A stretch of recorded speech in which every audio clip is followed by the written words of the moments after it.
Pernahkah Anda membayangkan sebuah hadiah bisa menjadi awal dari korupsi? Pastinya, semua orang pernah menerima hadiah.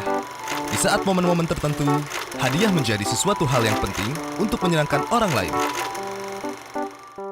Tetapi ada juga hadiah-hadiah yang dilarang. Sekarang, mari kita lihat.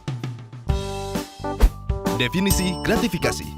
Dalam perspektif hukum, definisi gratifikasi adalah pemberian dalam arti luas yang meliputi pemberian uang, barang, rabat atau diskon, komisi, pinjaman tanpa bunga, pengobatan cuma-cuma, perjalanan wisata, fasilitas penginapan, tiket perjalanan, dan fasilitas lainnya. Gratifikasi tersebut baik yang diterima di dalam negeri maupun di luar negeri, dan yang dilakukan dengan menggunakan sarana elektronik atau tanpa sarana elektronik. Semua pemberian ini dikatakan gratifikasi jika penerimanya adalah pegawai negeri atau penyelenggara negara.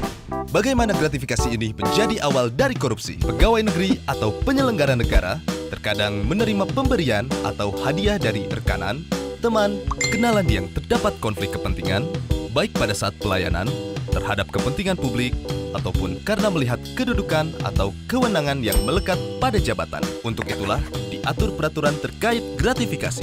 Aturan terkait gratifikasi diatur dalam pasal 12B besar dan 12C besar, Undang-Undang Nomor 20 Tahun 2001.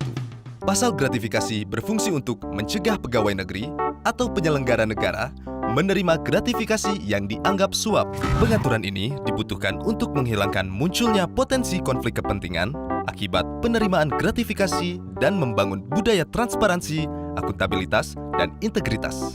Mungkin kita sebagai masyarakat juga belum memahami apa saja unsur-unsur pasal gratifikasi. Lalu, apa sajakah unsur yang terdapat dalam pasal 12B besar dan 12C besar? Adanya penerimaan gratifikasi. Penerima gratifikasi adalah pegawai negeri dan penyelenggara negara. Pegawai negeri yang dimaksud adalah pegawai negeri sebagaimana dimaksud dalam Undang-Undang Kepegawaian atau aparatur sipil negara. Pegawai negeri sebagaimana dimaksud dalam Pasal 92 KUHP, pemangku jabatan atau amtenar. Orang yang menerima gaji atau upah dari keuangan negara atau pejabat di pusat maupun di daerah. Orang yang menerima gaji atau upah dari suatu korporasi yang menerima bantuan dari keuangan negara atau daerah. Orang yang menerima gaji atau upah dari korporasi lain yang mempergunakan modal atau fasilitas dari negara atau masyarakat. Penyelenggara negara yang dimaksud adalah pejabat negara yang menjalankan fungsi eksekutif, legislatif, atau yudikatif, dan pejabat lain yang fungsi dan tugas pokoknya berkaitan dengan penyelenggaraan negara. Gratifikasi yang dianggap suap. Gratifikasi diperoleh dari pihak yang berhubungan jabatan dengan penerima, dan penerimaan gratifikasi tersebut bertentangan dengan kewajiban atau tugas penerima.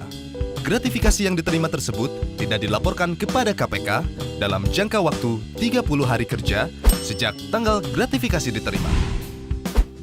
Bagaimana pembuktian penerimaan gratifikasi di pengadilan? Misalnya, pejabat negara menerima gratifikasi yang nilainya 10 juta rupiah atau lebih. Maka, pembuktian gratifikasi tersebut bukan merupakan suap dilakukan oleh penerima gratifikasi. Yang berikutnya, pejabat negara menerima gratifikasi yang nilainya kurang dari 10 juta, maka pembuktian gratifikasi dianggap suap dilakukan oleh penuntut umum.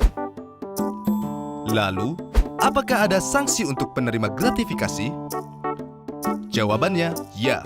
Menurut pasal 12B besar ayat 2 Undang-Undang Nomor 20 Tahun 2001, pidana bagi pegawai negeri atau penyelenggara negara adalah pidana penjara paling singkat 4 tahun, paling lama 20 tahun, atau pidana penjara seumur hidup, dan pidana denda paling sedikit 200 juta rupiah, dan paling banyak 1 miliar rupiah.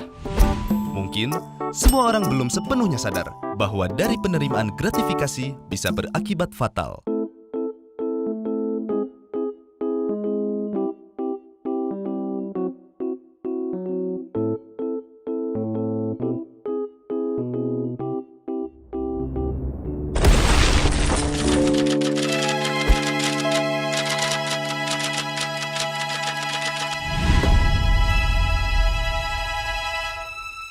Yuk tolak gratifikasi ilegal. Berani tolak, hebat. Laporkan penerimaan gratifikasi melalui go.kpk.go.id.